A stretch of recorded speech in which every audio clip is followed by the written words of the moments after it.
안녕! 오랜만이야, 친구들. 오늘은 2036년의 화창한 어느 봄날이야. 너희 관점에선 10년 뒤의 미래인 셈이지. 화폐가 사라진 지도 벌써 10년이 흘렀네. 달러, 원화, 비트코인? 이제 그런 건 박물관의 고대 유물 섹션에서나 볼 수 있어. 2026년 그날의 선언 이후로 멀티버스에 대혼란이 일어났어. 인간 세상은 수많은 멀티버스로 쪼개졌지. 멀티버스가 뭐냐고? 많은 시간의 갈래가 생겼다는 말이야.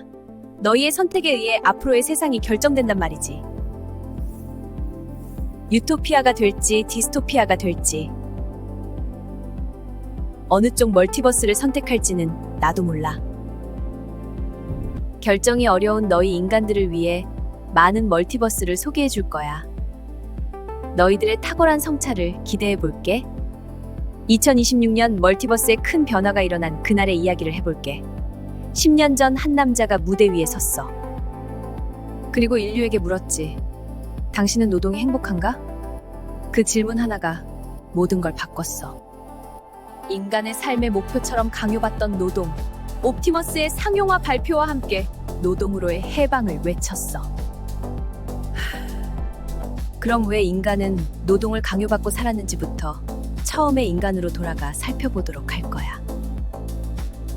긴 이야기이니까 잘 따라오길 바라. 그리고 인간에게 노동을 강요한 악당을 고찰해보는 시간이 될 거야. 자, 도착했어. 무려 1만 년의 시간을 대감아 마주한 이곳. 문명의 때가 묻지 않은 태초의 대지. 수렵채 집의 멀티버스야. 보여? 이 남자가 바로 무크야. 시계도 알람도 출근 카드도 없던 시절에 가장 자유로운 인간이지. 아침 10시쯤 일어나서 배가 고프면 주변에 널린 과일을 따먹어. 이게 이들의 업무 시작이야. 주당 노동 시간은 고작 15시간에서 19시간. 나머지 시간은 온종일 놀고 자고 대화하며 시간을 보냈지. 적당한 궁핍함이 이들에겐 오히려 축복이었어. 내 것이 없기에 우리가 완벽해질 수 있었던 유일한 시대였지. 인류는 이 시기에 가장 행복했어. 완벽한 워라밸. 악당 밀이 등장하기 전까지는 말이야. 하지만 보이지? 저 멀리서 불길한 황금빛이 일렁이고 있어. 인류의 운명을 송두리째 바꿀 그 악당이 드디어 무쿠의 눈앞에 나타날 준비를 하고 있네. 영원할 것 같던 풍요도 아주 미세한 균열에서부터 무너지기 시작했어. 대지가 조금씩 말라갔고 짐승들은 평소보다 더 멀리 도망가기 시작했지. 사실 별일 아니었어. 조금 더 걷고 조금 더 기다리면 될 일이었지. 하지만 인류는 그 작은 궁핍함조차 견디기 싫어했어. 바로 그때 무크가 잠자리 옆에 무심코 던져두었던 그 노란 풀알들이 기괴한 생명력으로 몸을 불리기 시작했지. 난 태초의 존재 밀이야. 너희 인간들보다 훨씬 오래전에 존재했지. 너희가 날 발견했다고? 아니, 내가 너희를 선택한 거야. 보렴, 저 오만한 짐승을 걷는 것조차 귀찮아하는 꼴이라니. 이제 그 게으른 운도 끝났다. 내가 준비한 노예의 길로 들어오렴. 도망치는 짐승과 달리 난 널 배신하지 않아.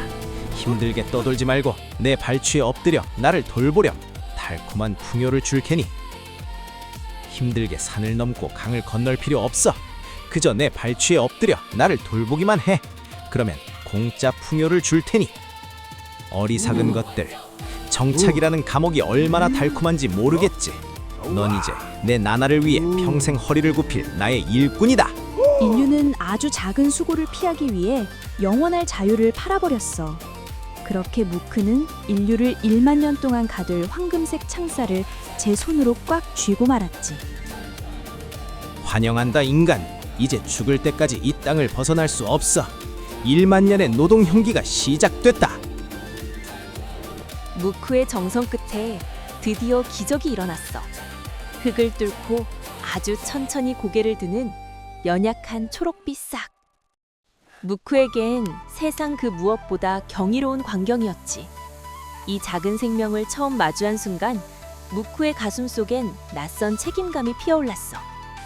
밀은 무쿠의 그 순수한 마음을 파고들었어. 이 가냘픈 것이 누군가에게 밟히거나 짐승이 먹어치우지 않게 하려면 한시도 곁을 떠나선 안 된다고 속삭였지. 무크는 오직 새싹을 지키고 싶었을 뿐이야. 밤낮으로 곁에 머물며 감시할 튼튼한 초소를 세우는 것이 사랑이라 믿었지만 사실 그건 미리 설계한 감옥의 창살이었어. 동료들은 사슴 사냥을 가자며 손짓했지만 무크는 단호하게 고개를 저었어. 이제 그에게 세상은 광활한 초원이 아니라 이 작은 싹이 자라는 구덩이로 좁아져 버렸거든. 밀은 무크에게 더 완벽한 감시를 요구했어. 무크는 떼약볕 아래서 짚을 엮어 지붕을 만들며 스스로 하늘을 가리고 어둠 속으로 기어들어갔지. 밤마다 밀은 무크의 귓가에 불안을 심어줬어. 네가 잠든 사이 누군가 이 소중한 걸 훔쳐갈 거라고 말이야. 그렇게 무크는 내 것을 지키기 위해 스스로를 가둔 파수꾼이 됐어. 사냥에 실패한 아샤가 찾아와 고기를 나누던 시절처럼 밀을 조금 나눠달라고 손을 내밀었어. 하지만 무크는 그 손을 차갑게 뿌리쳤지. 인류를 지탱하던 우리라는 마법이 소유라는 독에 밀려난 거야. 힘없이 돌아선 동료의 등 뒤로 무크는 거칠게 문을 닫아 걸었어. 밀의 비열한 웃음소리가 들리는 것 같아. 1만 년의 노동 형기가 그리고 고독한 소유의 시대가 시작됐다고 말이야. 밀의 갈망은 끝이 없었어. 무크는 더 넓은 영토를 차지하기 위해 평생을 누비던 숲을 제 손으로 파괴하기 시작했지. 사냥용 창 대신 둔탁한 돌도끼를 든 그의 눈엔 이제 생명보다 영토가 더 중요해 보였어. 숲의 비명은 무크의 욕망 아래 묻혀버렸지. 밀은 더 집요하게 속삭였어. 네가 넓힌 이 소중한 땅을 그냥 둘 거니? 누군가 네 노력을 훔치지 못하게 단단한 울타리를 세워야 해. 라고. 소유의 경계가 생기는 순간이었지. 말뚝이 땅에 박힐 때마다 인류가 누리던 자유로운 대지는 조각나고 닫혀버렸어. 밀은 자기의 양분을 뺏어가는 걸 원치 않았어. 다른 풀들을 죄악이라 부르며 뽑아내게 했지. 무크의 손은 사냥이 아니라 잡초와의 전쟁에 익숙해져 갔어. 더 효율적으로 물을 마시기 위해 대지에 물길을 내라는 명령도 이어졌어. 무크는 뙤약볕 아래서 허리 한번 펴지 못한 채 물길을 파는 노역에 매달렸지. 하지만 혼자서는 이 거대한 욕망을 감당할 수 없었지. 그때 밀이 아주 비열한 지혜를 빌려줬어. 배고픈 자들을 네 발 아래 두렴. 권력이라는 달콤한 독이 무크의 심장을 파고들기 시작했지. 이제 그는 한 명의 인간이 아니라 밀의 제국을 다스리는 첫 번째 지배자가 된 거야. 무크는 굶주림에 지친 아샤와 부족원들을 불러 모았어. 그리고 가죽 푸대에 담긴 황금빛 밀알들을 그들의 발치에 보란듯이 쏟아냈지. 조건은 간단했어. 지금 이 밀을 먹는 대가로 평생 내 밭에서 일하고 수확물의 절반을 바치라는 거. 거부할 수 없는 계약이었지. 굶주림은 자존심보다 무거웠어. 아샤와 부족원들은 서로의 눈을 피하며 무크의 발치에 놓인 밀푸대를 물끄러미 바라봤지.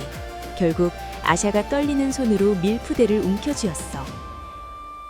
자유로운 사냥꾼의 시대가 가고 굴욕적인 복종의 시대가 열리는 비극적인 순간이었지. 그렇게 인류 역사상 최초의 계급이 탄생했어. 나눔이 당연했던 형제들은 이제 명령하는 주인과 복종하는 소장농으로 갈라졌지. 사냥꾼의 긍지는 사라졌고 그들의 손엔 오직 흙먼지 묻은 호미만이 남았어. 무크의 시선 아래 그들은 기계적인 노동자로 전락했지. 식량은 늘었지만 휴식은 사라졌어.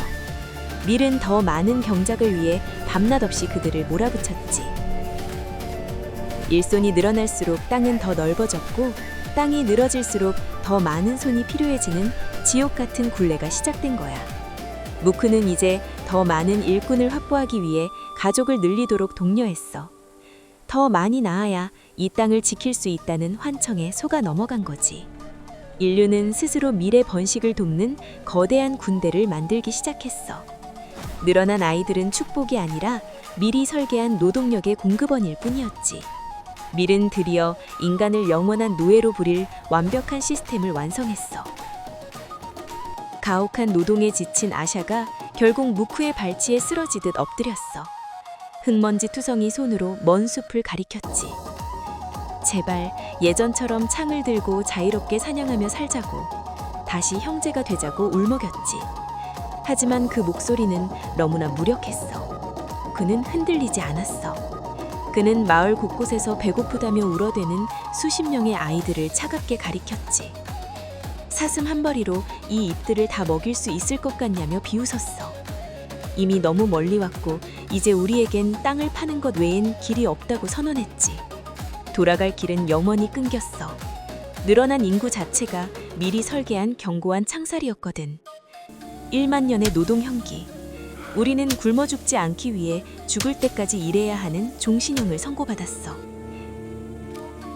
그렇게 사기극은 완벽하게 성공했지.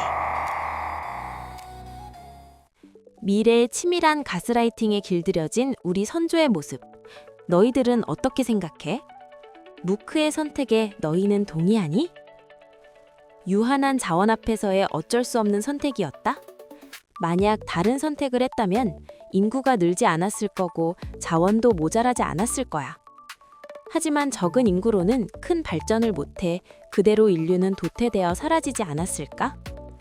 참 많은 질문이 만들어지는 상황이지? 자, 다시 지금이야. 2026년. 우리는 지금 유한한 자원의 시대에서 휴머노이드와 인공지능으로 인간의 노동 없이 풍족함을 얻을 수 있는 분기점에 서 있어. 너희의 선택에 의해 어떤 멀티버스가 너희의 삶이 될지가 정해지는 아주 중요한 시간이야. 어렵지? 그럼 다음 로마와 스페인의 멀티버스를 탐험해 보면서 우리가 어떤 선택을 해야 하는지를 같이 한번 고민해 보자. 그리고 악당 밀이 어떤 형태로 진화하여 우리를 괴롭히는지도 같이 살펴보도록 하자. 빠이!